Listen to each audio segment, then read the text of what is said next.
بسم الله الرحمن الرحيم. الحمد لله رب العالمين،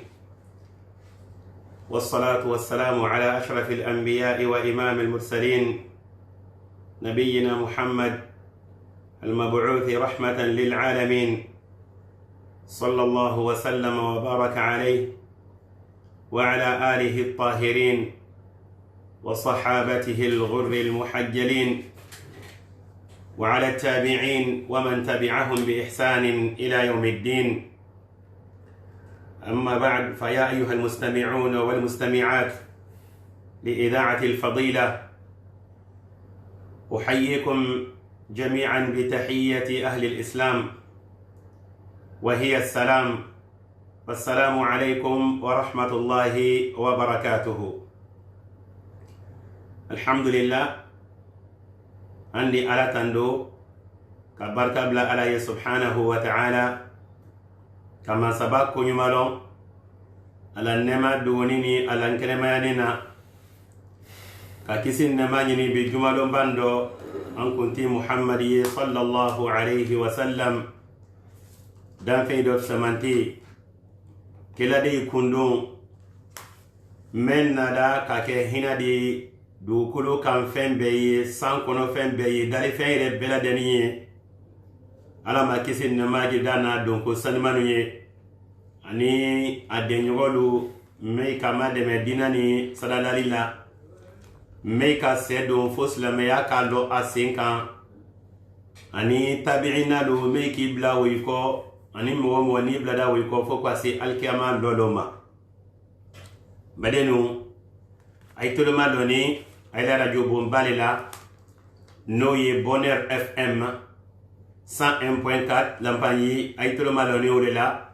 bi jumalum bando so madanna programme menyi ambolo komi adoni tem wasiya mana nyamma wole nyininkali ani ajabili anyi ala delila ay hina anna kana batu keni bemne anyi ala mo keda kama sabama dia subhanahu wa ta'ala jankro bamenyi dunya kan kai hina anna ka jankro nawli ka ko ke heredi amma ala mo keda ala hina anna kan ala boy dalaka ala jonye ayi ko sey ala la boy kono ko ale man sababatu ale ala ila hina na la samanti ala mo keda anye madenu sani anye na linyi dalaka hakilibla kunkudoni kabe anye wati mendo anye mini karole doni sunkaro baban karo men tunala wole mini karoli o karo men di bato do nyinni anfe moy kana nyina an kalo mo siyama braba ala mena sonda mo min sugulani keda akelima ya do ko wati bolo folo ta yetele woro sundi bile ye karo tele mwani tile tayi bulu fula walma tile konondo kila sallallahu alaihi wasallam ka bray bleble men fo ni mo men ka sunkaro su ko fe ka tile woro su ak karonina kala da sebe ko kibra sammu me ke suna alaye bambadi o here bleble me odi kana yele la fo ola ya lon ka fo ala bato me yeni tretili wati blakuna la sa kana moy kana mabla nyamema sa moy di nyonda ke akeli do nyamma karo kelen kono tuli sila tele woro suna ko layla sunkaro sunika sambra ibra sebe ko ala da hinani ala samanti yala ka ala bato noya anye afamya ko nyuma ko di amma ala mo keda donc andi na linda la ka sa insha Allah ta'ala nyinin kaliba ke membulo idi wuleli ke idi to fo ye quartier mena yo fo nyinin kalim me bulo ido fo ko fe aynay bade makele Suleiman Ahmad Nyangadu o menye almamiyala yimbaya alhaji Modou Serifu lalu dafe laybu jansa ko la misrila alele fanaye University International de Guinée au recteur di mosiama ka an long réseaux sociaux ide fana kan 600 ani dawas la fe jamana kono ni ala sonama ayni wole nyombulo kwa sifo ler kili wal maler flagiatima insha Allah ta'ala ala ma bensema dida amma ali se wole kala 623 62 62 63 655 55 10 55 669 88 46 46 nila sonama ñini kali ba kem membolo ili se wolele kala dimro sabaw do dakilina naam ko badama do yelina wa alaykum assalam wa rahmatullahi wa barakatuh alhamdulillah ito adi wolele kala me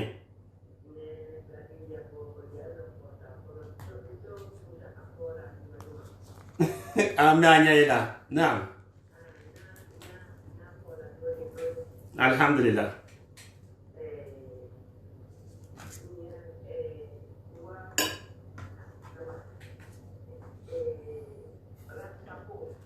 Rasta, naam. Naam. Ye salila rasta na kunna.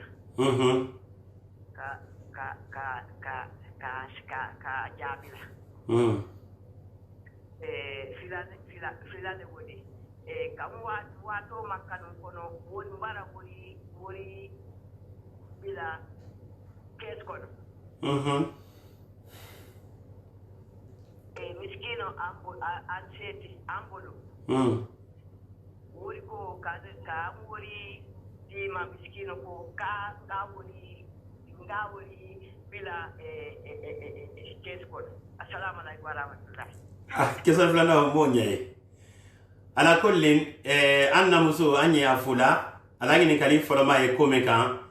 wori mo siyama na yarabili femena na yi meshi donko di kuna mbadeno Messi aye sitana la dunne di aka Messi moy ko ke juruba mem buma alayhi subhanahu wa ta'ala hadisi sabatini kabo kilama sallallahu alayhi wa sallam kamne Abdullah ibn Mas'ud radiyallahu ta'ala anhu kamne Muawiya ibn Abi Sufyan ma kamne Jabir ibn Abdullah al-Ansari radiyallahu anhum ajma'in ويبلا حديثي بخاري كنو جابر تا حديثي مسلم كنو كام نكلا صلى الله عليه وسلم كاكا بنين كيكابو سلام موسو كيلي فندو تو يكون سيلا فين نادي بلا كونا دويدا بكون كان بيري كليما مين بلا لا كونا ينتي مي أسيدنتم كونا مبا أفولا لا ماني أبالي دونا أكونو فين لون كيبا يكون نادي بلا كونا ni ka yewula janna walma ni ki madati la dikini ko min sile o bay haram nedi wala so Muawiya ibn Abi Sufyan radiyallahu ta'ala an alila hadisi kono anada menke Madina ayele da minbarika ako ya ahli al-Madina aina dhahaba ulamaukum akoy Madina kadu ayla lonna yemi ako muso ye femem bla ay kunane kila sallallahu alayhi wa sallam kaka gbenin ke ka boni male wasamahu zur kaka mako wiya wo kodo jumandi muso da ire ke ko mi se bala kun kaslo o se unyo madi alema alabolo aye jamfale di aye wiyale di iba ida fa ko kun si jantile ko kasro kun si te akun Aisha la hadisi do makabana beri kila sallallahu alaihi wasallam muso le nada so do ka mainika akun de muso malo to ni kabajan ko bra so akun se brabi afondise ka sedo da tu akuna ba ko muso be ka lo do bento de sari tamdiala ke nyamema yala ko de dahanye kila ko sallallahu alaihi wasallam la ka ko kede ko yi haramune di Abdullah ibn Mas'ud la hadisido akilo lo mena kan nakali sahabai tema ako kila sallallahu alaihi wasallam ako ala ide subhanahu wa ta'ala ko ala ka muso danka muso memba do tu akunsila men wata tuna kunsila ko alaburo fana danka Ibn Mas'ud bala kuma la kodo muso do ye wala do Ibn Mas'ud kan ako ile koko alabra mo danka men ka fentu akunsila ako ne bra Qur'ana karan kadam ne suratul Fatiha Qur'ana dala kalama ko wasi fo mogolu foda suratul Nas ako ne masetu ko men ne ma kuma ye Qur'ana mu mekono edo ko kala le ka danka Ibn Mas'ud kama akotu mado ima korna karani wala me ima famia ni do keda korna karana ika famia kon kan men fulani kai korna kono e musoko Ibn Mas'ud ma ko suraj mado ako ilema ala kuma kan kala suratul hashr kono wama ataakumur rasulu fakhudhu wama nahakum anhu fantahu ko kila bana fen fen dayma sallallahu alayhi wa sallam kay tege do jawma aya mine ay la tisine la kuna biya do abay fatani ka bombe ma kayro ma janyawla ba mo wala di mente kumala ani biyan kola ala le yesra nuna digila ama ala le kila la digila ma ka fo ni fo o ko fa do fo donc muso abana ka mo fo ibn mas'ud ma ba mo do ibake tunya da dona bola ibula slabedi ako ka fo le ngena kire muso ko do kuna ibn mas'ud ko ne muso ko ko wa do mbona ke ante na bonda lane wa do bon kono ye wa muso de beni ka fenya kuna muso ti fo ka tam ka do bon kono ka wai ama fo ye ibn mas'ud muso kuna abo akokwala la ko ma fenyi muso kuna ibn mas'ud ko ama akombran kali alala slamekelo ay tulumalo lutigelo ay tulumalo akombran kali alala ni tun ka fenye ne muso kuna kabra dola kunseka akombran kali alala ko ne ni akunte si bongele kono ko naam slameke ala ka ludi ile mema muso ike ile mendi de muso ifayi ile mendi ay ko da ke ile mendi ile me ay mara bradi ile melo na ikunkula ala dina mayni kayla dina framade kullukum ra'in wa kullukum mas'ulun an ra'iyatihi ay beye kono bennela bega me dilima bega ngode kote mara mo mi yibulu ben dilima idna mayni ka kilen na bema badeno niye haramune di membra se gense idna de kame ako garile ne ka don kunsela na kale ko min kunse abrado haramun kono wala ko so jabir la hadisi sahih muslim kono ako zajara an-nabiy sallallahu alayhi wa sallam an tasila al-mar'atu bi ra'siha shay'an nakira jabir ko kila sallallahu alayhi wa sallam ka beni kele ko muso ye fen do tun akunsela ama fo yi kunsila mena o ko tede gari meke to ka kunse dala de ka siriro kele o kote men tunto kunse la ka kunse la janya anna kuma yole kan loni ke boy ko men sabatini ni ye haramune di kabaira jurumu irele ba danka bana kokola o be kontela min kaba ila dhunub ala ka an ben ko belebele mema ni danka na da kokola ala bulu wal makila ila bulu sallallahu alaihi wasallam ikana jo mari kana ko ma de ko bansan o beye dona kabaira jurumu de kono ka dina famya ko imadi amma ala mo kera iko mi anna mtu yin kalif lana ne ko ni hakile masiala fula andi se kalinde la ka ni mo fe ka wolle ka ni wolle ke 623 62 63 655 55 10 55 naam wa alaykum assalam wa rahmatullah naam iswano amre fo amin ya rab amin sallallahu alaihi wasallam la domne naam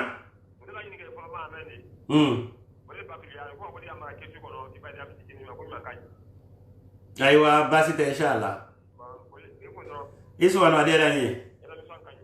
barakallahu fi kala bese badia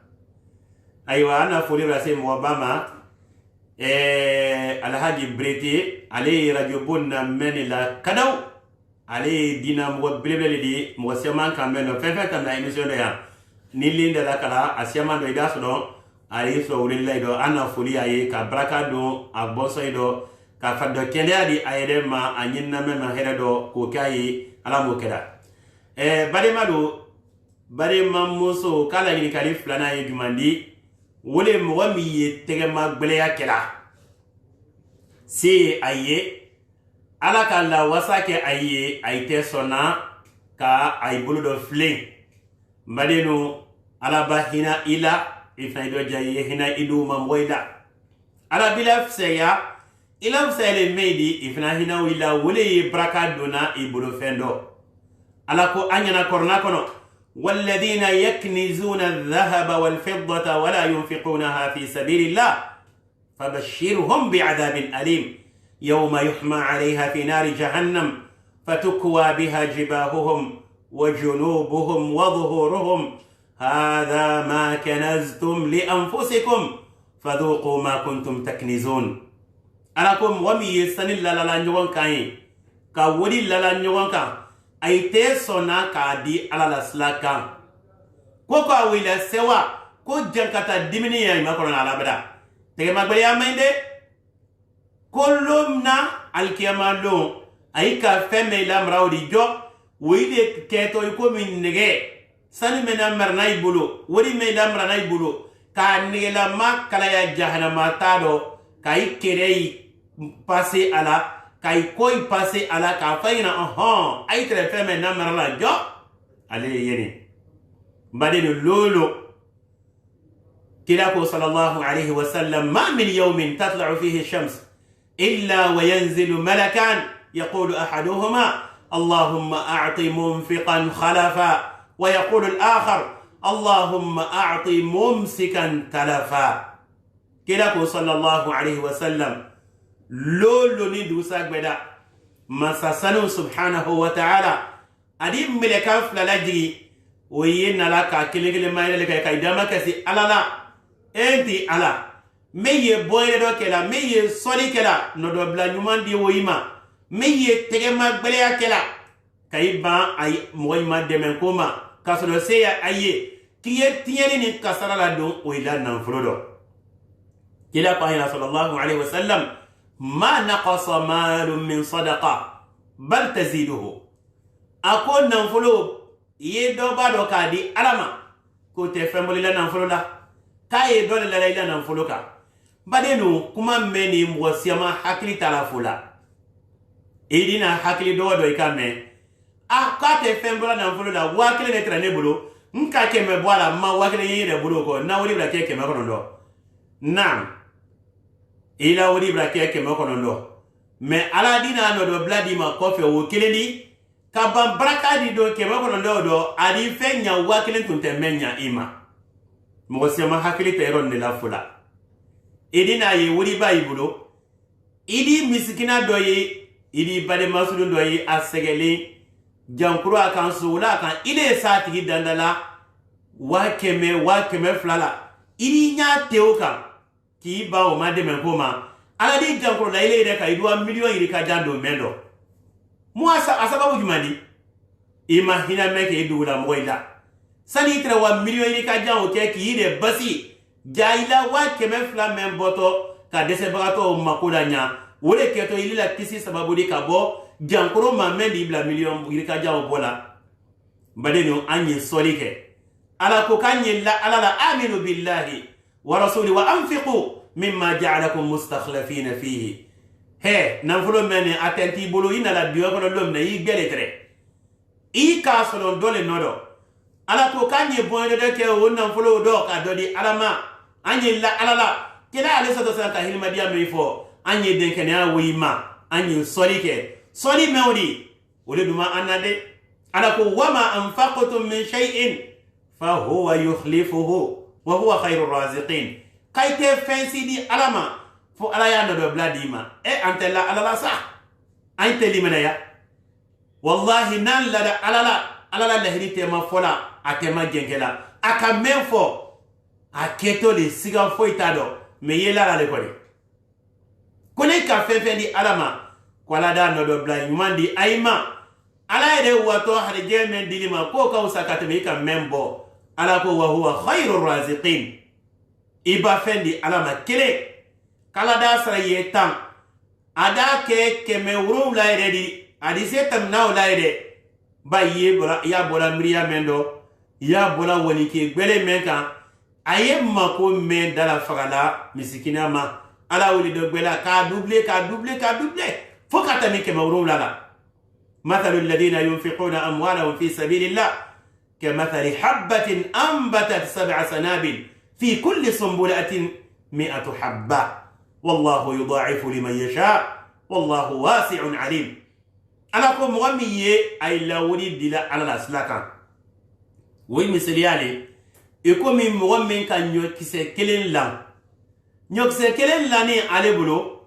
وفرندا ka ti buton wolowula la bo tison wolowula meodi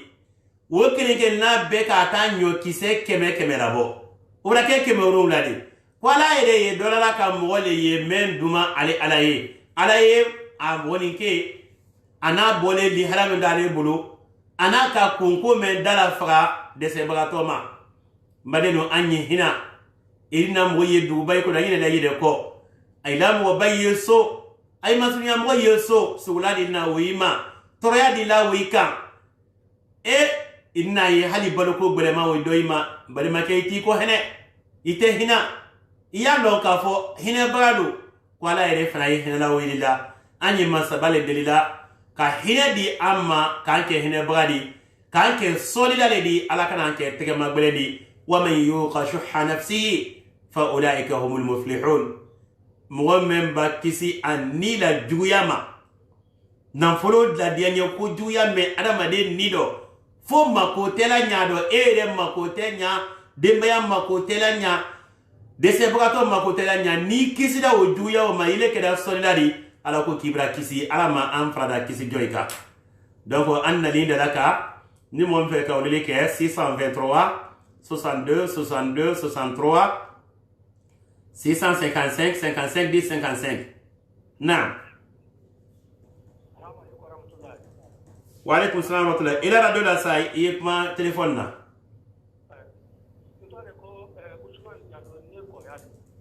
naam flake bismillah naam tulila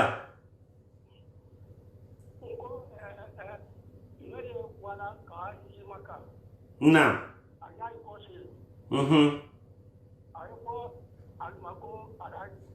naam naam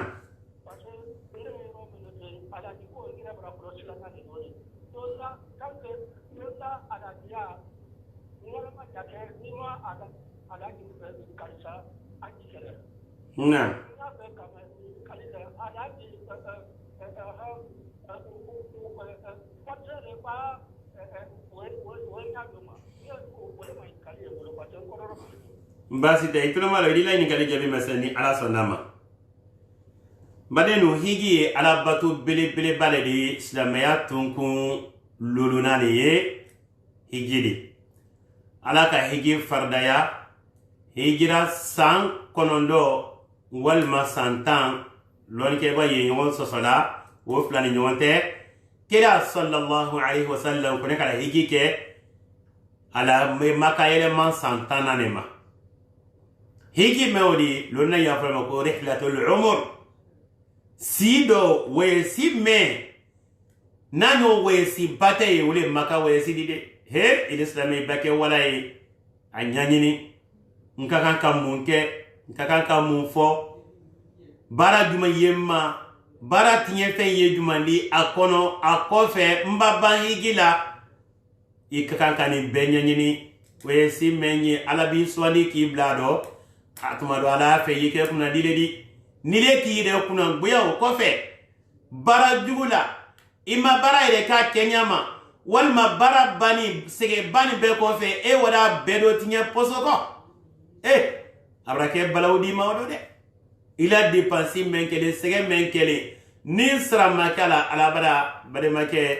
abrake barado kolondi bulu dépenser fu anya hana ayela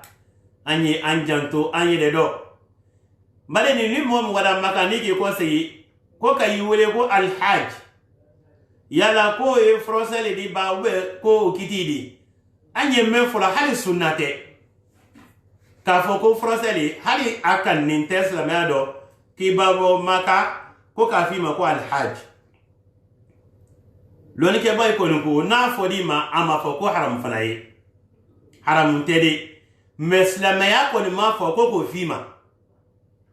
na fo di ma haram ko ni ma fo mo wayi kuma famnya a famnya nya jonjoma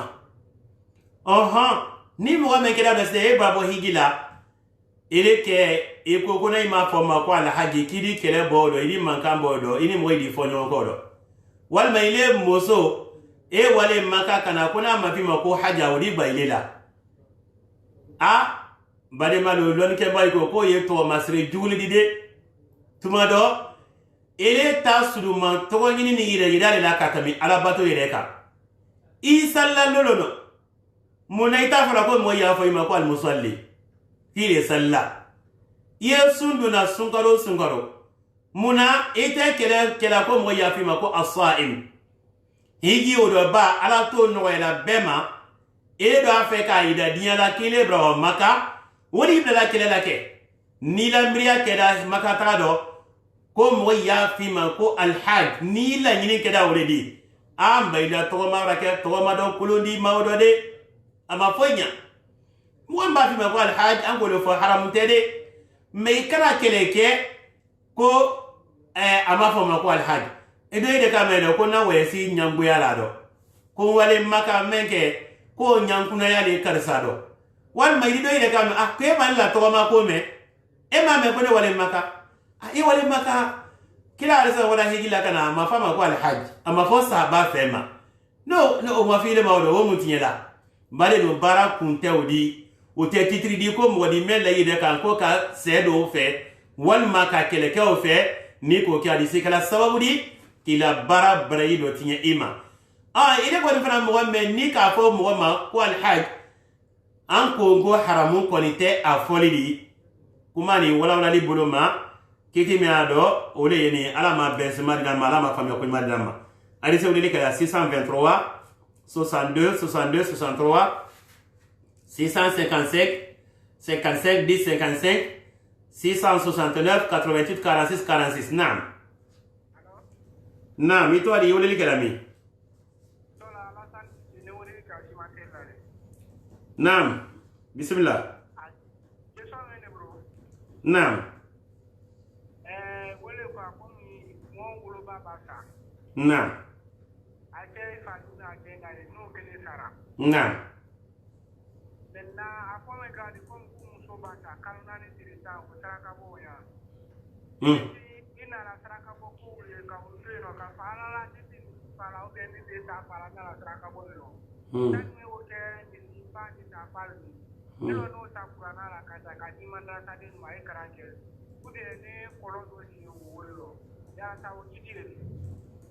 ewa bismillah seydi lañi ka jël message inshallah taala madeno ni adam made sada ila bara bralando wo sabatini kila man sallallahu alayhi wa sallam abu hurairah hadisi do idha mata al insan inqata'a amaluhu illa min thalath illa min sadaqatin jariyah aw ilmin yuntafa'u bihi أو ولد صالح يدعو له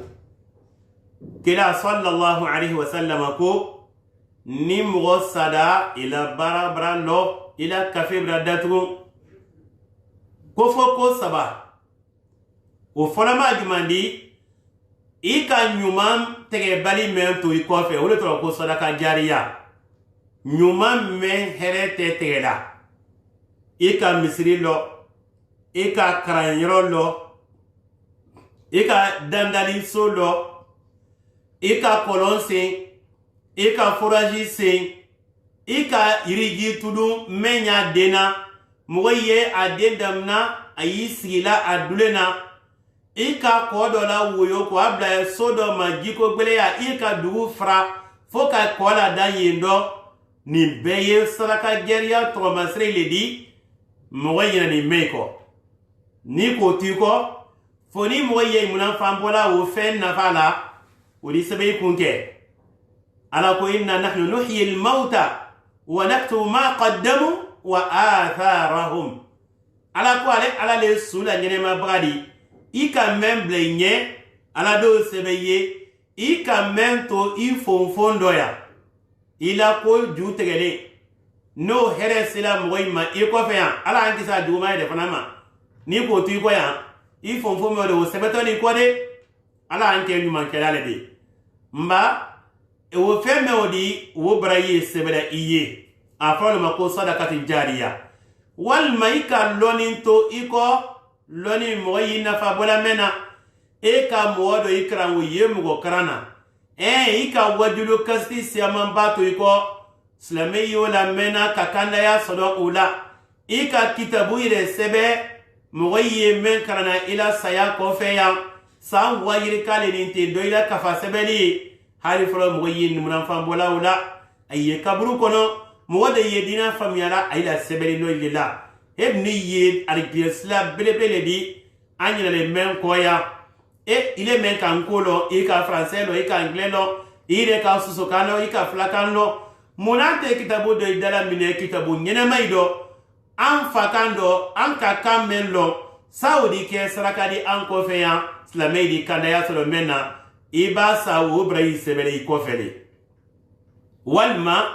kiye de nyuman to ikofe de nyuman mendi do kiye menyi tula kaburu kono ala hinam fasula ala ya fam fama ala fa daraja kodota me do nyene mala iye kaburu kono anya lo ko fana yesebelali ikunde ala made denye ibara keno do de ila bara do li deli elele ki janto dendo ala ka do elele halje kono elele ka lamo ki lo akunko ila ka bulumne ko abla karantala no ka loni solo a lonna sela no ka loni solo a do kele iye ni ala sona ma ifata bilebile ye o ta bara keno ido saraka ko men fole mo siya mamma saraka ko ni famia moyi aye saraka ni tiye fen foroma jumandi aye do saraka den dati dola ala do man saraka bo wati masri ala e ko mi ni kali damne mema se ko karna ni teleta mo sey babo friado ko ka saraka boke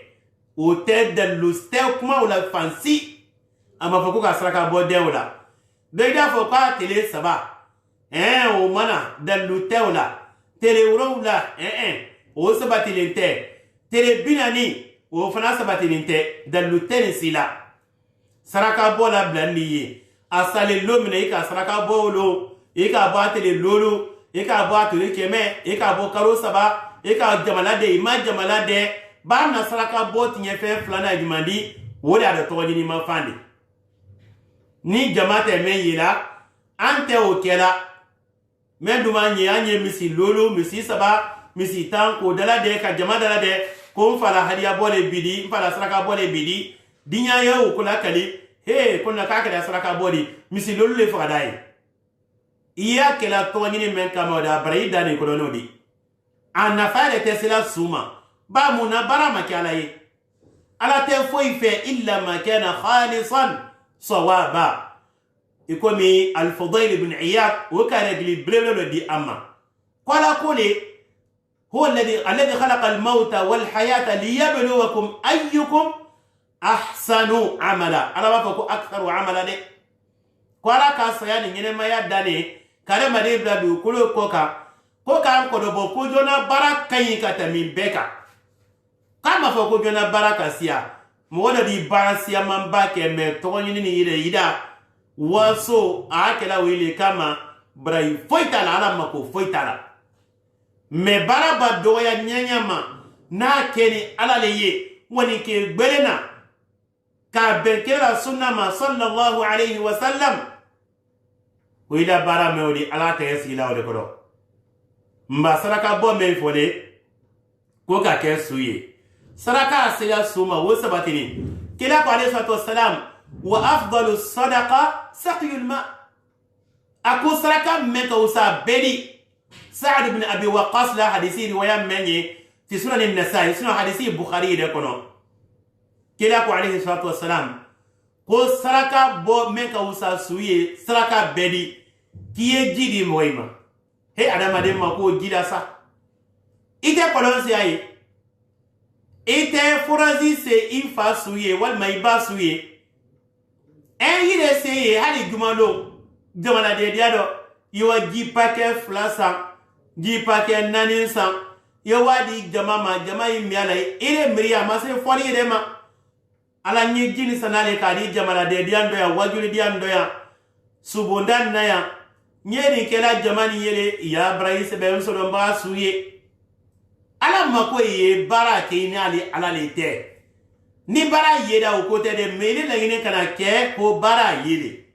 ni la ngine kada odi to ngine ni reda ni waso ani janda brado ila bato do we beye bato tinye fele de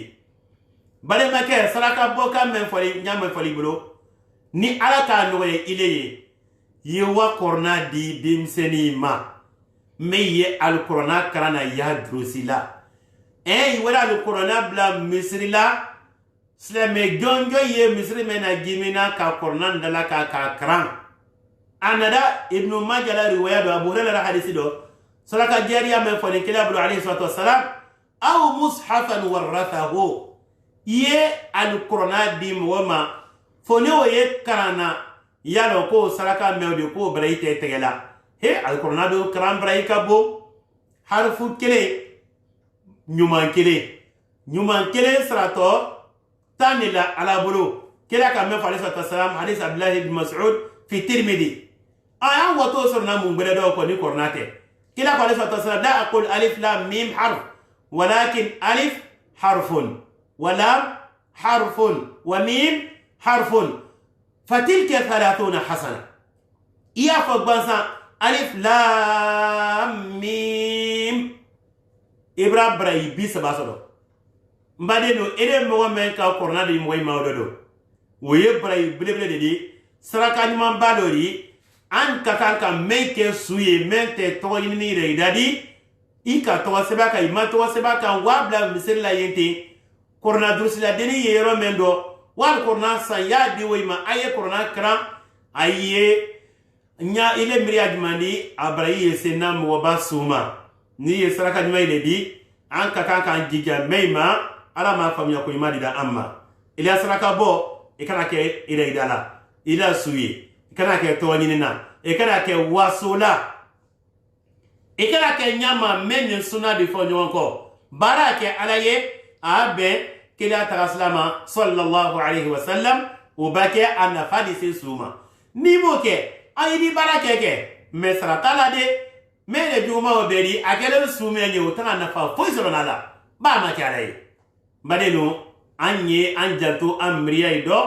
an woni ke ido anna barake wati ka famyo ko madi amma ala mukela hadisi woni kala 623 62 62 63 naam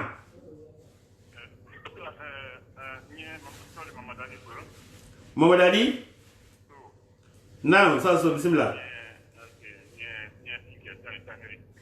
aywa naam tulila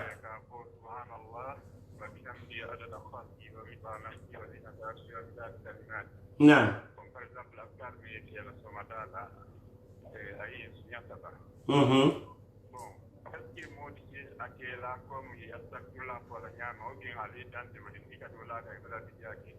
naam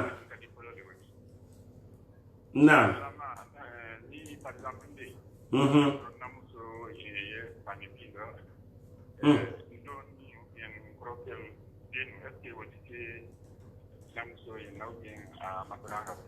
aywa basay nafa illa ni kalim wa alaykum assalam wa rahmatullahi wa barakatuh bade makala ni kali folo maje ala ko fole ka mbadenu anye ke ala ko fola idi ala ko arijine ko de man kutundo wa dhakirina allah kathiran wa dhakirat mi ala ko fo ke la siyama bake ani muso mi ala ko fo ke la siyama bake kwala no sara bile anara Allah yafa ko do bene wili ya ayyuhalladhina amanu dhkurullaha dhikran kathira wasabbihuhu bukratan wa asila huwa alladhi yusalli alaykum wa malaikatuhu liyukhrijakum min adh-dhulumati ila an-nur wa kana bil mu'minina rahima ala koy me ko kayra limanaya fayi ala ko fotia ko siyama aye man sabas sanya so madala ani urafe أذكار الصباح والمساء على كوفو ميناني دوو ميناني كوكا يفوس ومدالا ميناني كوكا يفو ورالا أني بارالا على مكان نلاني كلا كولي صلى الله عليه وسلم كولي سلانيما يدي أما كالا كوفو يدي أما بعد ما نغني كلمة مني ينكالي تلوما با دانسيلي على كوفو دويلا على كوفو دوي داماسكي ويلا dan sigile meila yo ke o wati o la ka dan o ma kana fen law kande so madala foni kiya fa subhanallahi wa bihamdihi adada khalqihi ورضا نفسه وزنة عرشه ومداد كلماته كلا صلى الله عليه وسلم أنا نام مسول سلنا كمني فاي سلدا سودا سيني النودو أي على كوفولا كلا صلى الله عليه وسلم ندا تمي على أوتا ترى ما كو منا كواو كي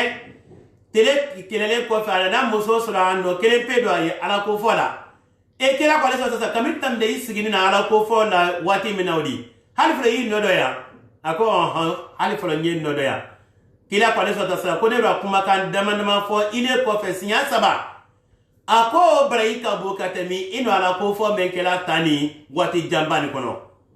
wole kila lesa sasa kan mendama wole kiya fo subhanallahi wa bihamdihi ko saniya ala yeka la ala tanduka عدد خلقه على دليفين سيا جاتلا جونك على دليفين جاندانو موسيمالو وزينة عرشه على دليفين من بلمان فين بدي ولي لرسيدي لرسينا لا بنيان مودي أنيا يسان دولا بنيان منا كو يتفوي دي كرسي على كم وسع كرسي السماوات والأرض كرسي وكابو كتمي ساني دوكا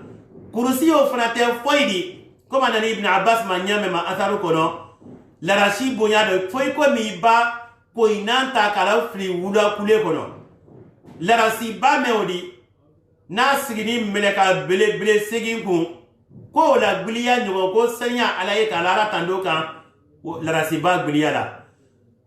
wa midada kalimatihi ala la sebeli ala kuma kan sebe duba jate ko sani alayka bewma warida nafsihi ani alala diye jatela mbambane no o kuma kan nani mewdi ko fo sinya saba ko ka usaka tami misali abro mai siya fo subhanallah kan leri saba ler nani ke wala momeno kuma ka o fola sinya saba ko ka usaidi bodame sino lawdi so madara ikra tamola ni ka fo wati gbere bala to nyuma nadi dan tewla me aso madara tamewdi ye dan sabawuma kila ka damen sigo dale sallallahu salam ye dawuma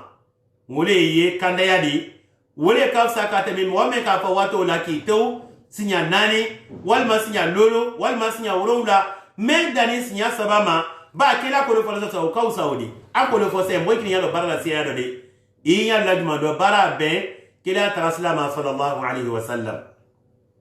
ala ma fam ya ko madama ngini kali flana bari makela ngini kalim meni muso sutrani ile muso yi hijabudo i bari make i kodoke wal maidoke denke yibulo o ibra bali o ira kumbaya o manka ka do muso ka ala ka men ko fo mo mi kan ka do muso ka aw tifl alladhina lam yadhharu ala awrat an-nisa deri me ma muso do o yisuduna muso ka loni ke bayi ko bal jassas ka fanya ma fi ahkam al-Qur'an deni base santando ido ja akana do muso kanko deni santan kama so woriye to masele di asiama ndo ka fo deni bram muso ni ke lo ka bonyo lo surtout anye wati ko mendoni o mo sema ka alo deni santan bi o ka muso lo ni deni sera o makana do muso kanko ele ko ke de yibulo do wal mai do ke de yibulo do ko yala ko di se do ne muso kan kramoke muso fefe muske mi ka do muso kala ka bema da soto nur kono kuma la sunya buloma ide bade make de i muso fudu te o ma haramdi kuma wole wala na moy ma ko sebe mo si ibeno ke muso fudula ibeno ke brasa a muso e de ya bulo wal ma den ta bulo iye fe ki ibeno ke muso la fudu ida fudu islam ya mo haram ya ima an fe ya ana sinya da anda fokina do onni oye anna kuma de duniya Allah sariya ta gele ni de Allah sariya do ina te de muso gbele la di mai di se men flula donc o maka ka do yi muso ka i ko le ke de ke men fra ibro o nya kele ne ma mo se ibro ke muso flula i fa ko le ke muso o flula toninte ima o sita haram di ma donc i maka ka do yi ka ne deni bana kuma yala amaka ka do yi ka ala ma fa ko ma di dama hadise wuleli kala 623 62 62 63 655 55 10 55. Naam. Allô? Naam. Allô? Naam. Ntoloila naam. Salam alaikum. Ito ali yole ligala mi. Naam bismillah.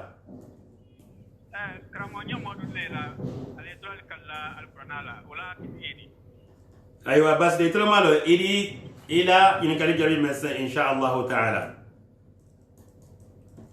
Bale no kalli aye ala bato dole di muwamman kanki kalifo ala kempila kila ko sallallahu alayhi wa sallam la tahlifu bi abaikum man kana halifan falyahlif billahi aw liyasmut. Ibn Umar ko kila alayhi wasallam tura wa yasilillah ale Ibn Umar afa Umar ibn Khattab le ka kali afala comme mo sema fora nyamema kwa nim fasute kila ko le alayhi wasallam ako ni mo kadi kallaki kali ala kelen pelila wal meydama ko yekalli ko buluka ibi kali fena ni ala te ala mankutu te ibradu haramun kono mo bakali alqur'ana la القرآن كلام الله وكلام الله صفة من صفاته عز وجل. قرآن على يدكم مكان دي على كم مكان على من كتون دولدي نيكي كلي قرآن لودو مرياو كان بسيطلا أما فوقو مصحفو با منك كانوا فين فلاو ويبوغو مانيوندو قرآن سبلي كايدي ميكا نا دفالو كنو كالا kaydi mewdi ote ala mankutu de oye adama de oye dali fene de kaydi re dali fene de me kuma ka men sebena kono anye men karna odi do o anya la kuma ka ne karna odi ni ki kali ola ala kuma ka ola no ye alquran alkarim di basite ola bayni kala ala mankutu dole la ala ma afam ya ko imadi dama edi so le kala 623 62 62 63. Naam. Wa alaikum assalam wa rahmatullah. Ito adi yule kalami ila radio la saube manka mi dafe. Manka idafe. Manka idafe ima bom goida. Manka idafe ima bom goida lengi galige. Aha, yani kali.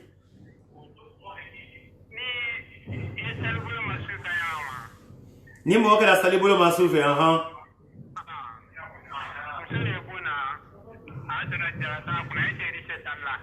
Naam. Itrama dilani kali jabi merci ça inshallah taala. Bade makela ni kali meni moye nafla salibulu ma muso ye bon kono. Muso me jalata kuna walma masutra ninte yala niki salikila salidi minaba naam basi foite wala wotela salib kayalam nela muwamme nya salila anyini ole fadiya gwele ole kanko ye alebu sutra mente salila amadiya gwele kanko ye alebu sutra de nkate muso ama alaile nyakodo ki nyake kura mena ye walma fitna mena ye bonkono ile nyaba kale do adile nyake sali do kote de ana kuma te oka me ka fo muso sutra ni te bonkono akunse kenema ile bonkono ile do salila ko de kesa obri kila sali termine dalute kuma ula o te sababali ala ma famia da amma mo se manye afola ko kila alayhi salam do da menke bona ko khadija ka jalaba ko da ko mele ka tununda ko lo ko muso ma ko kana ke bonkono lo ke bay ko kuma me ori sinte akodo dalute odi ala ma afamia ko ma da kila alayhi salam bonkono amana ma ka fo katra fra muso ina kaye masutra aisha ide ko kale tre kala na kila ya alayhi salam me bon lona wal buyut yawma idin laysa fiha masabih iba ya aisha ka kuma fo jo afoni kundole da bon kon la do wati ola ko fitna menet ntai bulu e kurante ye lampante e foi te dibile ale di kalan kila ya kala sallallahu alaihi wasallam bondo gbeleni bondo man ko juya abake sugudu bela kada ma kori asenka da sendo kuru kila sa bi sugudu ke iba ya ka se ma kori non ke ba ka se entre kala le make moso do se nya le budo le di donc basite wala ou te fait foi de la salida e ko mbeki salli saliro do fen kala kinya ko do ye mendi nya ke la salido note yi hakili babo ila sali famendo ya do ko ibrahim na rawa kida ala ma famia dina amma ali se wole ke la 623 62 62 63 nam wa alaikum salam wa rahmatullah aha ila rajula sa musalimu nam aha suba sai kofe na itolo male aywa itolo male dila nyikali jabi masay na salama bale no nyinkali meni nyinkali kudu belemba an beni kabo salima wati doila mo siyama moylo o folama egmandi nin suba sali banda fo kwa tele gbe nin suba sali banda fo kwa tele gbe tele bote de moyi hakili sigi manika kanne tele bo wati tele wulen ne gala donc au fo tele yegbe wali hatta tushriqa ash-shamsu ama fa hatta tashriqa ash-shamsu li hatta tushriqa al-ishraq wali dhahab as-sufra min lawn ash-shams tele bo am nyabra gbe fe wule men kala do o boy no krak manamena halat as-salat salibra dahawati wala حديثي ثبت لعمر بن الخطاب ما كان من ابن عباس ما كان من أبو هريرة ما كان من صحابة يكبر ما ميت نسي أبي سعيد الخدري وناني ونبرده كافو كلا عليه الصلاة والسلام كبني كابو سليما نسوب سليما دفوت لي بيت منامنا لا أسرع بابا نفلا سليواتي تودي فوق واسي تلي بيت منامنا فيو عن بني كابو سلمة واتويلا عقبة بن عامر الجهني رضي الله تعالى عنه لا حديث مسلم كنو كلا عليه الصلاة والسلام بني كتلي لا كان يلا سانتي ما واتي من التدي أنت فويا أنت فكون مدين واتي أدنت مدين أدي دولين لولي واتي من كاسباتيا نودو أتا بولا نودو فيو ولي تلي لا كان واتي دي سلي واتي تودي كلا عليه الصلاة والسلام جهنم ما كلا واتي لودي مو ما كان كو كلا سلي واتي دي تلي بواتي تلي بواتي فحين إذن يسجد لها عبادها موامي تلي باتو كلا ويسجد بلواتي ولا الإسلامي كافري من كان كا أيلا منيا نيوانا إلي تاكلا تلي يدي ميلا سالي واتي بابن تلي بواتي ما والما بواتي ما إبرلا منيا كافري لا أن بني كبو ما إسلاميا دينا لدي من ينا بولي كوسبا كان دينا كي ka genke ka bo dina tobe man dina site kelendi anta sar ya nana kurundu me yambulo dina terene ole di fem bo magja be fili donc kile alayhi salatu wassalam akwa mbweni suba sali banda kan kana sali ke ko fo tele gbe do da fo sa honne tu maraka tay ni fajire sali yala ndisa sallani fajire sali banda kana sali de lonna famba be menka jumhurul ulama lonna fambaye menka kalamna hanafiyayma kwase malikiyayma kwase alhanabila wiko halin suba lo flameodi naki maje men sabatini tirmidhi kono kila ko alayhi salatu wassalam ya to ni tele belat ma makiya sali me kana ke wotuma tele wule ala folo atebe watola donc tele basanya tumana mena ila lo flameodi yefe ka sali idise ka sali o watila donc dina famya ko nyuma ala modida amma kala barado ya anyi ala mo keda donc salite kala suba sali ko fe fo tele be salite kala tele la kanya wati san temelado salite kala la sara sali baba nafra te kala yo ko fe fo ko ase tele bema ni farda julu kedida o ko tede farda julu ba kile hakri babla do wati yo salif maye nafla salleka nafla sugusu sababu kala la sababu makala loni ke boy ko ka bere do na do lonna famba e men kan wole yeni wole ko so Umar ibn Khattab radiyallahu ta'ala anhu muwata kono ale wala tawafu ki al-kabama aba tawafula be ka na ibal kabala min nasiya urumla ala ko wattakhidu min maqami ibrahima musalla ke wasali ke ibrahima se no romendo tete wale maka be ka ibrahima se no ye vitri kono ye al-kabaibata ma hagira swad le kono ale ye vitri kono de ibaba tawafla yola do fla kala ini Umaru ka tawafu ke suba sali le kofe wotuma tele ma bo fra ma sala do fla salla sababu tola sababu alake me Umar ma son do fla salla a ka wuli ka boy fa wala se fo di tiwa oye maka boda le di iba bo maka kila to madna sla me ye 600 ayo sla le kan Umar wala se fo di tiwa o ma menke wotuma telebra gbefo Umar ko al'an halati sala ko sisan ko na fla celebra daha Umar kala lo fla sali yene ama sali al misri kono ka bo maka so de kono wati ula afara masako hayo zahir wole to ye viti waye wala minine do donc Umar wala fo ye kala lo fla sali muna ba ko sali manka ka ke suba sali ko fe na fla sali do ala ma famia de la amma hadisi wole kala 623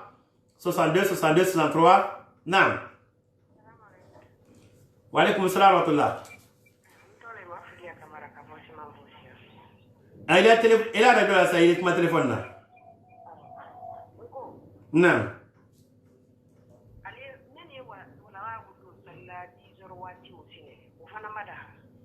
نعم يتلو ما يدلين يكالي جميع مسا bade no ambal mam so ni kale meni ko mo mi wala hasal la 10 wati am ko le kuma do 600 kan beni ka bo salma fo tele be tele sariya ni tele ke da bola 6h50 la sen misilia buluma lon ke boy ko tele ba kuna bo 15 minutes tele di be tele bo wati téléphone android me ye ambulo ibe téléphone da badi télé be wati yero mendo ani abo wati ada be la télé bola l'air mena juste iba minute tal lo lawka lon ke bay ko waso dal télé bra be few salibra daha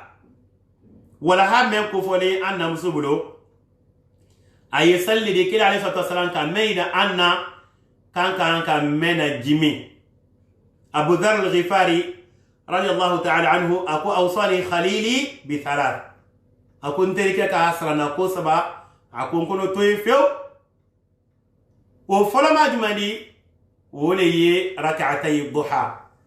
wala hawati ko nyel lofla sali ko kono toy de kono bulokade lofla pe wala hawati ko kono toy aflana wa siyam 3 ayyam min kulli shahr karo ko nyete le saba sun alayi karo tele saba ko nyoso alayi kun kana buluka asabana wa an utira qabla an anam Abu Hurairah hadisi leni Abu Dharr hadisi leni ko saninka late ko nyina witri sari ba mo wado ye kila sanka ayli halal no ta kila ali satata witri salla sula banila mais mo la sinyo ya ta kile ndi do sinu wa bulima ikun naika illa tuma do fo salatu wulini naidi bla yihlido ni keda mo wadi ila witri sali yilla o kawsa sali bali adide donc kila alayhi salatu wassalam sala kana saba mala kanike akofana wala ha menni saraka bole nyini mo ise ikulo tunda kelengel na be aisha la hadisi do 60 wa 300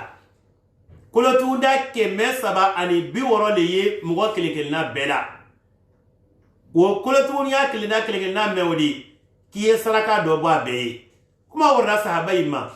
kila ko alayhi salatu wa subhanallah siya kile ibra saraka do bo alhamdulillah siya kile saraka do Allahu akbar ibara ko fa kengina beke femenke ki ibra saraka do bo isim fonya odoma kulo tundi odoma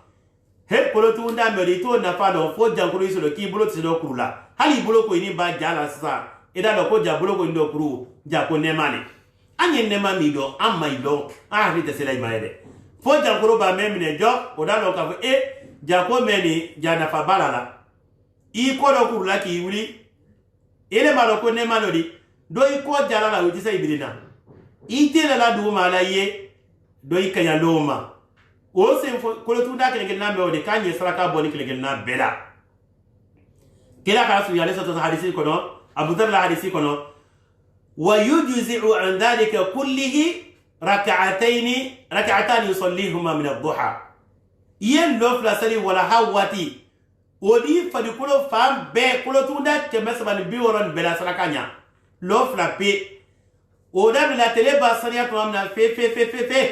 kwa se fo tele kuna wati ma misali abolo ma kadam ne tele ba kono ta fe awati nyuma imandi hina tarmudu al-fisal kinye kala yala to amna du kala yala to wati mena e comme 8h30 quoi c'est 9h quoi c'est 10h30 faut 11h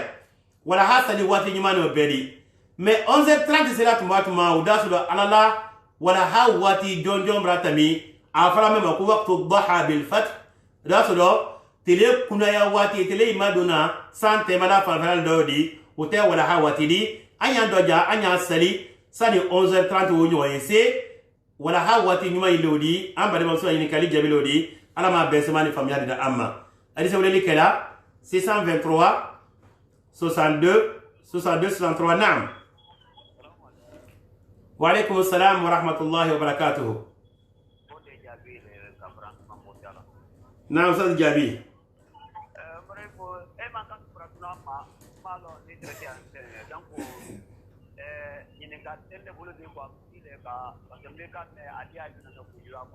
birthday amin wallahi islam nyuma betene fa wa alaykum assalam wa barakatuh anyo sa jabi fula ala furi ko nyumanna kamra tunu ntra ya jo mawa islam me programme kenyale komi kramo kasi alhamdulillah radio bonera sagoye kramo nyuma bedo ko nakriya donc tour le ni tour c'est la même odina ala besema di amma akado meke anya ala de la ma do jebida ka jankroni ban ala maslame la segida ala la bon kono ala la bon slame nyuma fen ni kuma dia ala la bomma yig do gbede ni kono fille do ima kenyale do note slame nyuma sitori sani dia yi jama salledi jama na kenyon fe akil na salimani abake troya mendi anya ala della ala ma troya wala kabo ankan ka alla joyne sey ala bon kono aye ala yede bato ala bato ko nyumana ala bo kada anye ali se wulede kala 623 62 63 655 naam naam assalamu alaikum wa alaikum salam ila téléphone ando rate nyona ali se wulede kala 623 62 63 655 55 10 55 naam wa alaykum assalam wa rahmatullahi wa barakatuh ito adi yewli kelame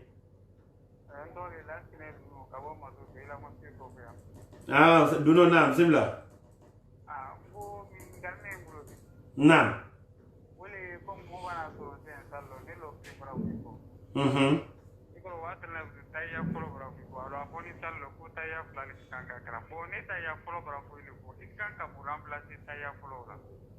illo kele ba fam woko tayya ma fi ko de tayya kala lo flana de do ko ibana to ne lo fla brasa ni mo brasa ya kara ili bi wi lo na ni lo de lo fla bra ko aha o ke lo kele bra ko e fe ki tayya lo me tayya ko bra ko ni lo kele fo di ko ile ni kali le ma tele lo kele ba fam woko tayya e kala lo fla le ko fe ni lo kele fo di ko tahia ma fi ko di foro ni lo fla ko ni be fo di ko na tahia donc anina o jabi fi na san iri to ma lo la ni ala sonama ni lo fla fo da mo ko e o tila lo fla men julo sala ngi wati sigila la bala kila tahia ke donc ifla ka tahia fla le ke donc tuma do kama kala ngin kali tuma do ngin kali kenya amagbe wal manele de hakili marafo au fla de kelene ala besema di amma ali se wuleli kala 623 62 63 naam wa alaykum salam wa rahmatullah ito Salif Kone ka bo en ko sen. naam bismillah kono ke La pe ka ingani de ko ma ko. Mo di dula tuna ka pikir ke ko ni ma di tano di la ko ni di tano di ko ni. ni se mukela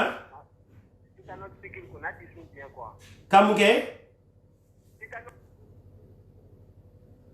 ko titanos piqûre hakilla no le fola comme tumaro réseau tumay ko sobe piqûre me kala mola ki to sundo lon ke boy ko piqûre yesu faledi al ibar al mughadhiya wa ghayr al mughadhiya piqûre do ye woye domini ni minini le rota la dama de fadi ko do ibade piqûre ta ade ke ko mi ra domini ke ali ba domini ke ko fadi ko bra wasa ime mi ko adise gi no dabla fadi ko do gi ko menyala domini ko menyala adise o nyala fadi ko do ni pikiri kada odi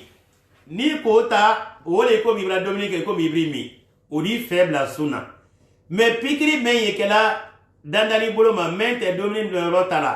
atem mi fe no rotala ko mi titanos ndege bi tege iwala pikiri ke wal ma iwala vaccination ke una no me yodi وبيكري مودي وتفهم للسنة لأن هذه الإبر ليس طعاما ولا شرابا ولا في معناهما دومينينتي بيكري تادي مينينتي بيكري تادي أيتي لولا ويفنا فلان نودو donc comme il a toni masundo at ofentadi وتفهم للسنة على ما فهم يقول ما دينما adi se wuleli kala 623 62 62 63 نعم وعليكم السلام ورحمة الله itu ada yuli kalame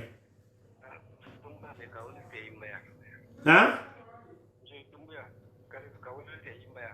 ayo dumya ke anta bismillah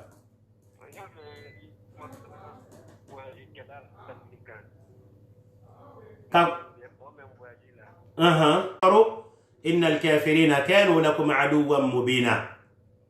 aya menni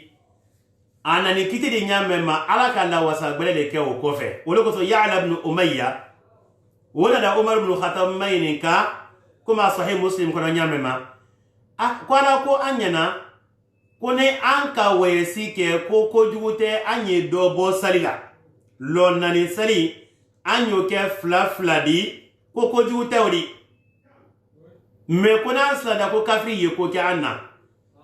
ko sisando ala madi ba hakilate amba wesi la kafri te mo wono fe gbena ko mna kanye sali la desela umaru kan ya'la ibn umayya ma aku ajibtu mimma ajibta minhu fasaltu rasulullah sallallahu alayhi wa sallam faqal sadaqatun tasaddaqa Allah biha alaykum faqbalu min Allah sadaqatahu konka kila mani kawlo sallallahu alayhi wa sallam ala ka sarati men fo olo te ko ba mo islani te ko munanye salla de sela ko kila ko ala sa kala bra salla de se ke wesi de ma saraka di kwa nyalla saraka wo mine anya mbloke wala wesi loni ke boy ko modi ila slafanda ta men kama kila doni ta men kama ka fa lo ko wesi ye ko na kire yi wato bla dubre ka kana mo sitana fa ko ilo ko nyina bagasila sidi ko wato dubreka wal mai wato ko ya ne itana fara ko ya kilo ko ina brasi de la de ko wato ko ya kana ute wesidi i wato so ko kana bi kana don ke bai ka masafatul qasr lonna fam ba be meka men da lukende wole arba'atu burud baridu nani wole sabatini sahaba irika jamma ko mi anara abdullah ibn umar manyamma ani abdullah ibn abbas donc abdullah ibn abbas le mainika akoni ni mo boda maka kwa wajida kilo biuro la lolulori walma kilo bioro komi so bonyanya ibrahima fali ayreto si bola teoko ko yala ni mo boda maka kawa jamum ni kalika da jamum nima woni maka te kilo segi ne walma kilo tan ibawa keduna maka sisa yetam na pona bamena sani ki site taftishu hijra ma maka ire dunda ire ma woyro de to ko aljamum ani maka suma bal jona kilo tanja te ibrase koni mo bola maka ko jamum kiri se ka salla dese ibn abbas ko ko salla dese dade walakin min makkah ila usfan wa min makkah ila judda wati ula ko ka bo maka ko jidda ka bo maka ka wa usfan ko mo se salla dese la do wi arba'atu burud lidi arba'atu burud mewdi kuma la sunya boloma wi kilo bi segi jateledi we si fenfe yi wato la ma kilo bi segi mbo ile boto so mena kwa mena aitela ma kilo bi segi mbo ite salla dese la do fa ye kilo bi segi mbo la we si adam yi wato yoro mendo wo se kilo bi segi do e ka salla dese tuma juma ni boda so ko do tuma na mena ni boda so ko no ite so lubonsi yela ko ise salla dese la wole ko so ali ibn abi talib botola kufa kono wesila ayika isali so ko fe atrafe ka salla desa ka salla fam wedi aban salla akwanyete tiboni dole ayete tiboni dole anda feni ni ye kufa tiboni dole di koni tiboni tente ambo ni tra so ko nyamani konta di salla dese doko donna ya fa ida faraqa al bunyan ibabo so ko tamna few iri salla dese ala ida ko le wa ida darabtum fil ard والذي في داخل المدينة لا يستحق أن يطلق عليها أنه ضارب في الأرض مويه عرب كان كرنا من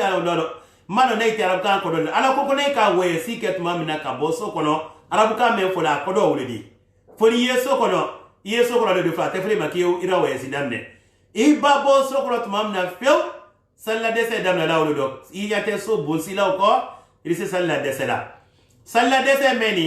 سنة ليادي Frosete ni ka sali dafa ko jute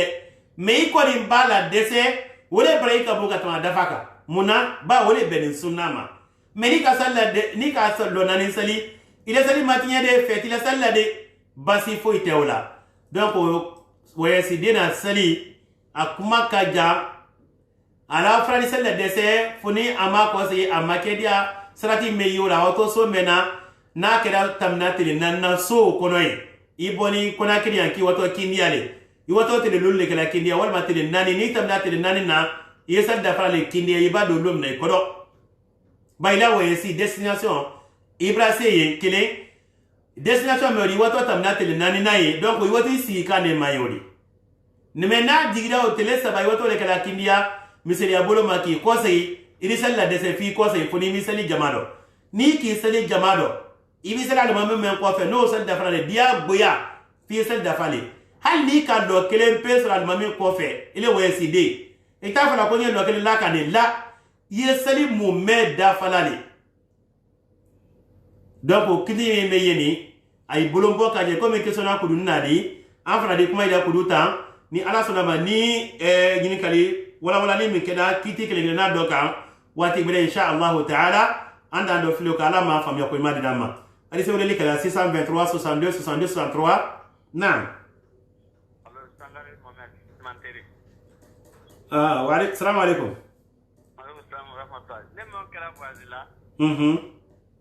ila baji kada comme avion on baji ko to le sawale nan ngala le lulu matali ni sara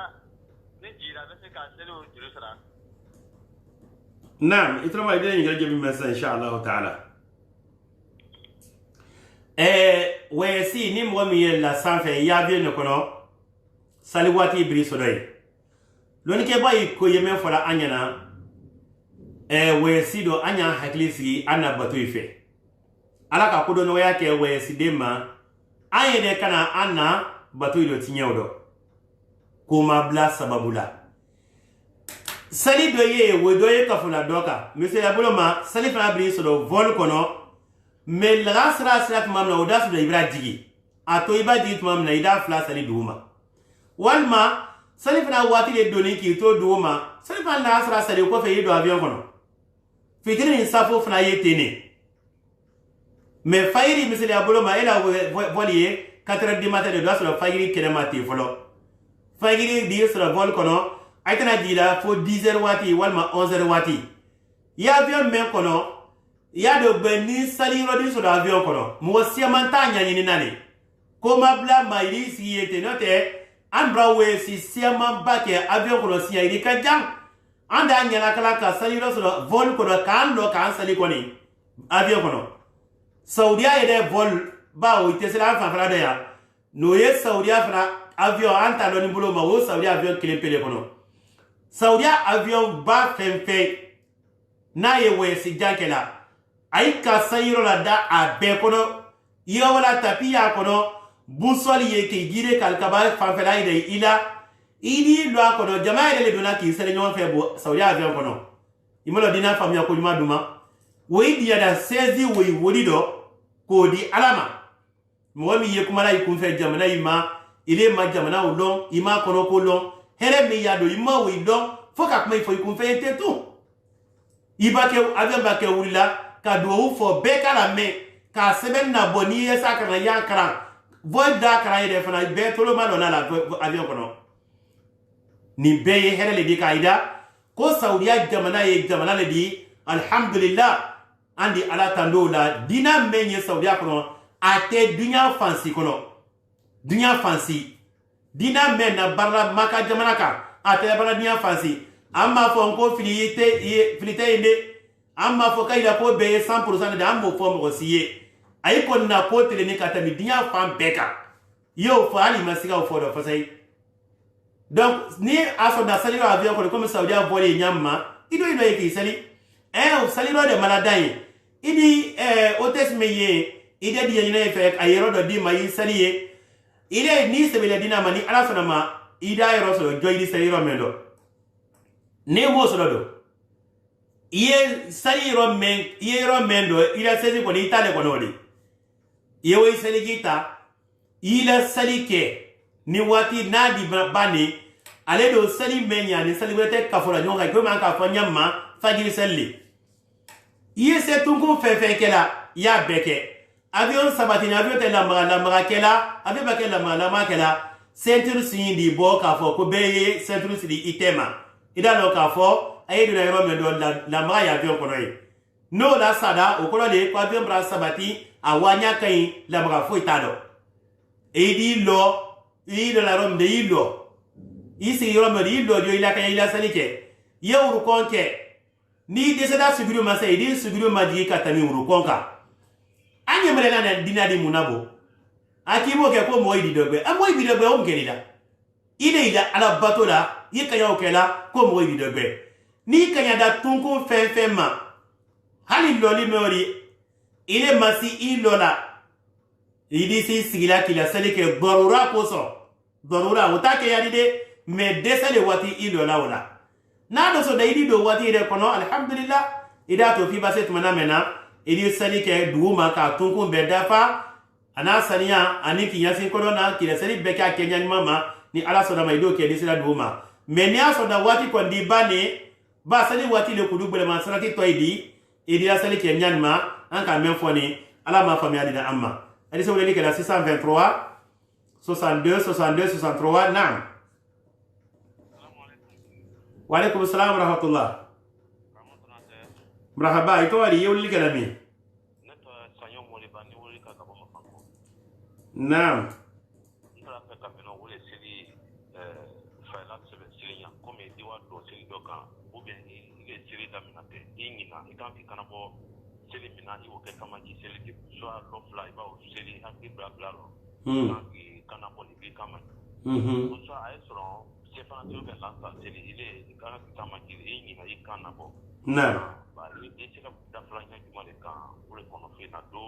Basi te tolo malo sa jodi la ni kala jabe mesani ala salama inshallah sali sunna gbele meyi maliki ta fonya do lonna to ida fa ko wajibi meyi sali do o dole ye ki kanabo yoro walma ki kama jigiro jiman meyi fola maliki do al jahru ani wal jalsatul wusta jiman nodi ikana boto yoro mendo woye sali suguru kanka ke komendo jo nyina suguru flakela ni da komendo odole kanaboni kama jihidi qabla le ba wal ma ba'da le lole ke boy ko niki kana bo kama jiro do ibra dola salika niki kana bo kama jiro do salifna ye bonole di e ka kranke gbedo ibra dola salika bay kanka kran menke ibra kana bo la aka o brake idi sujudu be salam alaikum ko fe bada salam ne wotima bada ko do wulidi kana bo ka ke yoro mendo ile ko le bondo fitiri lo fla folo be kana bo yoro de ile ka o kranke bondo de mi kana bo ibra dobo salila kana bo ke la yoro mendo wole baraka siya ka tami kama jigi kan elo ke kama jigi di donc ibra dobo salila ni ka dobo salila naga sibra do sali kono ikan ko ke qabla salam kuma kam men sabatini men dalu kende sujudu sahawi do az-ziyadatu yusjadu laha ba'da salam wal nuqsanu yusjadu lahu qabla as-salam regli bile me ala jo imam maliki ka men fo ni lolana famba benada ula sabati ko fe fo dalu bela bara men do jo wala imam maliki kuma kan wodi wala yodi ibadola salikan ba'da salam ibadobo salila qabla salam ni ki kana bo kama jigi do ibra dola salikan yejma kala do ye bada le kela kana bo kan ka kerom ni ki kama jigi ibra naga sido salido ibra do bo salila donc qabla salam ne yotima ala ma famia da amma adi se wulele kela 623 62 62 63 655 55 10 55 na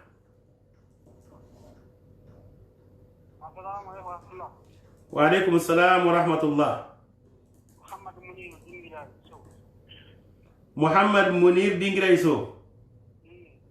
بسم الله. نعم.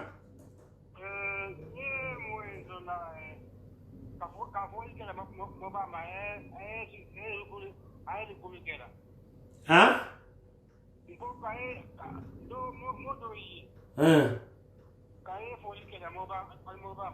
Aye bolo tala aye ganyi mina bu afan soma kamara aye bo nan soma we fuladu we manika eske we je ka dinate ka bolo mina ba ka fuli kera ka bolo mina tanira kom ruku aywa basite itolma illa yiga we dina ku ta wuti dina aywa basite nasa illa yin kali jabi men sa inshallah ta'ala. Waalaikum salam tala bade no foli jogo me yala a jogo dole ye al musafaha ki tege la mo tege ka trifo we sunna le di kila ali sota kando su mema kila ali sota salam sahabake dona da ka kila amerika ali sota salam sunan tirmidhi ko abu dauda tirmidhi jabir bin abdullah radiyallahu ta'ala anhuma wala hadisi leni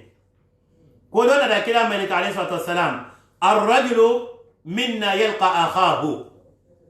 أيقبله قال لا قال أينحني له قال لا قال أيصافحه قال نعم كلا عليه الصلاة والسلام كمين كاكيني بلو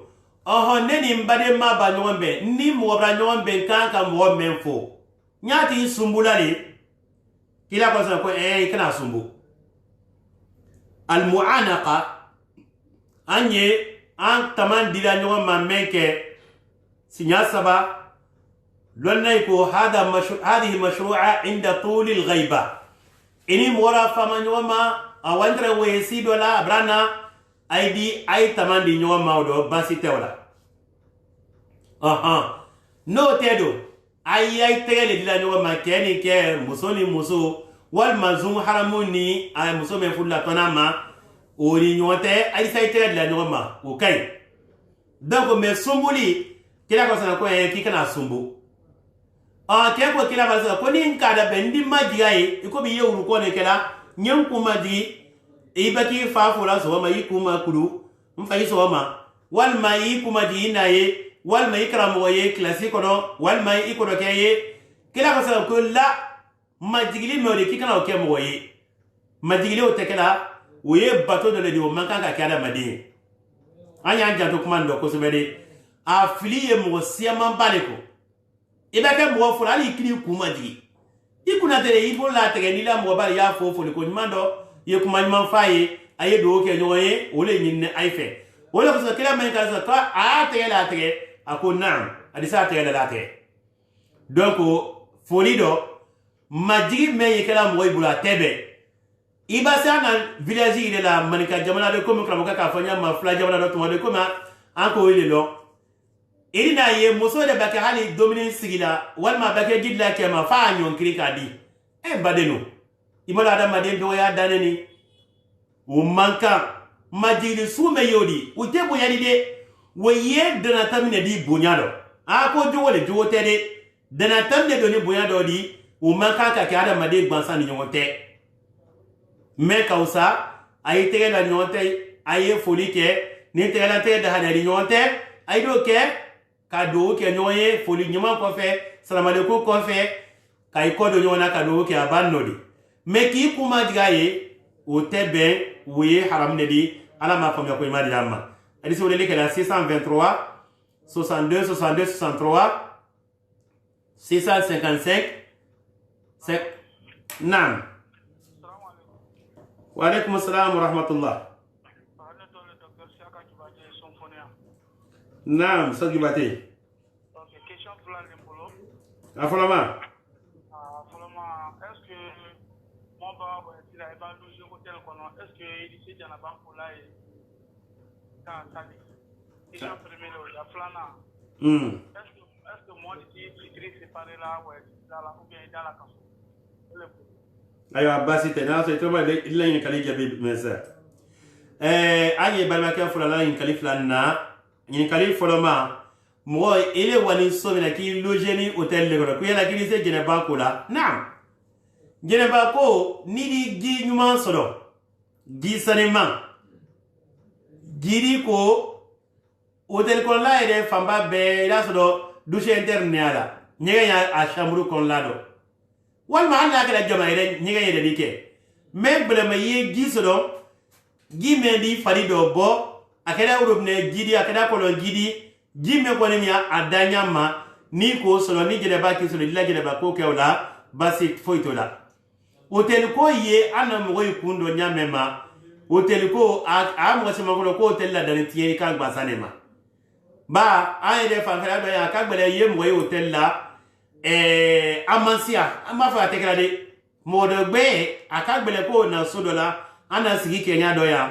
kama diya sodo ko fo hotel la muna ba do madiya menye frafina anye nyon fe nya mema ana da madiya se batele ali ma mo do ibi ku si dola do diya ido mo sodo mendi bunya ka bodima kiji ya kunu ma kabe ana da madiya ma meni ali bo monde arab la hala teble ko ti waji hali bi nyoba brantara kuma ato di mo su brema donc mo be obligé ni ko hotel la to ko ta ko judi men ke la kono no le ke la ko judi wole haramudi ko du ke la fa la ko judi tesele ile mo mema ko judi ka kono eta fu teodo ile wani mission la iwani kila la iwani di hotel la iwani tra ko mena e ma dolomi ima sumuru bangini ma haram ko bodeke iwani la itre ka la iro le gini ki ibul khayl la mara ki ma ko la nyaki ko sai basi teola oni sibo kan la be kanyama odo idisi la jene ba ko kelai idisi la sali kela shamuru ko noy ni sali misri ti da fe idila sali ke ni misri kena yiwa misri la ko ila farda sali na fa sali idiso kela la hotel ko noy basi tane sila ala ni kalifa na jumadi wole ni fitri ni safo ile weside ni dise kala plaka fonyo ka nam ko do no ya men kele weside ni odole ye al jam'u bayna as-salatayn salif la men ka fula nyonka salif la ni la sala idise to la wesila ko la nyonka idise to la wesila fitri ni safo ko la nyonka sali ka fula kumela adole ye asafar wesidi wole ko so ni kala wesila fitri brasé idise fitri ni safo be sala nyonka ki la voyage continue ni da fede ida ke jamu ta'khir ida la wakofe idi fitri la wakofe safo wati base to me idi jida flake no fe sali fana la sara fatini ya fla sali fana wati la wal ma la sara wati la memba no yima o flado idi so be kala o be ala ko do wale di wesi denye ala ma famya ko madida amma ala ma be se madida amma ana technicien kandi se kan ni kala kilenta no te wati be ni ka amina mbulu manam wale ko sawa to le to adi yo li kala mi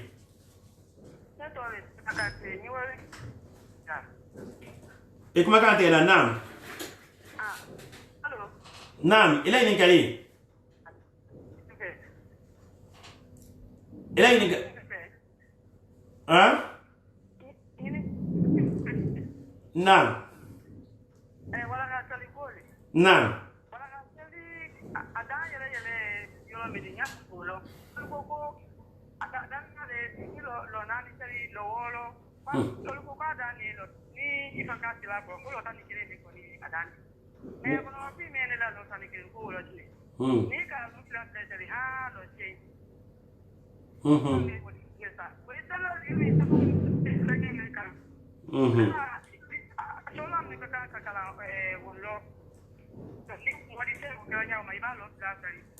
Lo plan ni ini sakit lo. Filanga ko na di sabana ka kuyo kala.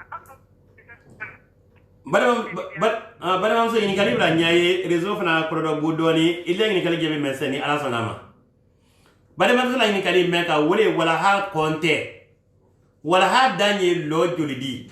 don ke boy ko men sabatini lona samay meka wole wala ha dana ye lo sigidi konte ire ke me ritani kele ko kuma me o sunna fla salledi o te wala ha de wala ha te konte ire kedi ka fo lo lulu wal mawrum la ale konte dafa ne lo fla le sallay bulu te lo sali na fla sali beye fla le di tile do na fla fe sallam wo bulu kile ko kuma ta do saba ko kuma ta do lulu ko kuma ta do donc ado do man ne ye rak'atan lo fla ado do man no ni ka lo fla so do wuri abede do man di na ka bo lo fla masne ko ase lo segima ili se usalla wo sabatini كده عليه الصلاة والسلام فتح مكة سنة صحيح مسلم كنو أنا دا أيمن دا كلاس عليه الصلاة والسلام يصلى أكل لو سجين السلي فصلى 8 ركعات لو سجين مولي لو نفهم باي من كان كو ولا حق دان ولدي دوكو كده ساكلا لو تاني فلادي مانكو لو نفهم فهم باكو دي من كان أدالي لو سجين دي ولا فدا لو كده أن نفهم ياليدو ملو سبابو كما من نانيني وين تاني فيو ndana kuma kiye sabikra wal ma kusatul kafirun an suratul ikhlas wa itador fe iye lo fla le salla wala hado adodo mani lo fla asia mamba lo segi doy ko kilisa la sala lo tan fla ni be lo nay kuma kanedi man ko ni ko dalu men kede anyana wole ye lo segini ala ma famia da amma alhamdulillah wati braba ana technicien wana gi me ambule ya Muhammad Janso abrablu le gele anya ko do ko wati braba ko anya bitan na daya donc ay bade ma kele créé Suleiman Ahmad Nyangadu ni ala sona manala ka wati bredi andi nyombe ana radio bomba na ya Bonheur FM 101.4 aye site brala ka Bonheur bulu kala mo be yetamna ka ila émission yi kala bo direct la il sa video enregistré ni fala do belayi idiana nani ala sonama manika kando soso kando flakando grese kando anglais kando ani français kando iye kambe menani ala sonama idila dina sababa sono ana radio bomba naya ibake fanfan bi dinya nyama ka ko so ni ala sonama ka baraka do radio ne abaraka bela den do ala mukeda wa sallallahu wa sallama wa baraka ala nabina muhammadin wa ala alihi wa ashabi ajma'in wassalamu alaikum wa rahmatullahi wa barakatuh.